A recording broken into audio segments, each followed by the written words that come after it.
நடிகர் பிரகாஷ் ராஜுக்கு ஜாமீனில் வெளிவர முடியாத பிடிவாரண்ட் பிறப்பித்து பெங்களூரு நீதிமன்றம் உத்தரவு பிறப்பித்துள்ளது.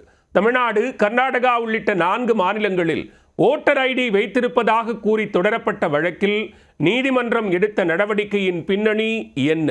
பல மாநிலங்களில் வாக்காளர் அடையாள அட்டைகளை வைத்திருப்பதாக நடிகர் பிரகாஷ் ராஜுக்கு எதிராக வழக்கறிஞர் திலீப் குமார் என்பவர் பெங்களூரு சிறப்பு நீதிமன்றத்தில் வழக்கு தொடர்ந்தார்.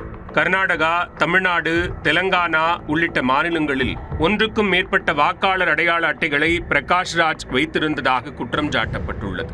ஒரே நபர் பல்வேறு மாநிலங்களில் வாக்காளராக பதிவு செய்யப்பட்டிருப்பது மக்கள் பிரதிநிதித்துவ சட்டத்தின் விதிமுறைகளுக்கு எதிரானது என்றும், இது தேர்தல் நடைமுறைகளின் நம்பகத்தன்மையை பாதிக்கும் செயல் என்றும் மனுவில் குறிப்பிடப்பட்டுள்ளது. இந்த வழக்கு தொடர்பாக இந்த ஆண்டு பிப்ரவரி மாதத்தில் நடிகர் பிரகாஷ் ராஜுக்கு நீதிமன்றம் சம்மன் அனுப்பி நேரில் ஆஜராகுமாறு உத்தரவிட்டிருந்தது. இருப்பினும் அவர் நீதிமன்றத்தில் ஆஜராகாததால் ஏப்ரல் மாதத்தில் நடைபெற்ற விசாரணையின் போது அவருக்கு எதிராக பிடிவாரண்ட் பிறப்பிக்கப்பட்டது.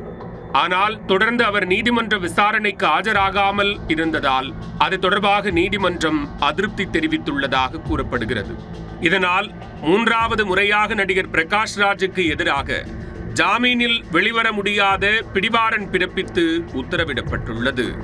வாக்காளர் அட்டை தொடர்பான அவ்வழக்கு மீண்டும் ஜூலை 25ஆம் தேதி விசாரணைக்கு வரவுள்ள நிலையில் அன்றைய தினம் பிரகாஷ் ராஜ் நீதிமன்றத்தில் ஆஜராக வேண்டும். இல்லை என்றால் சட்ட நடவடிக்கை பாயும்.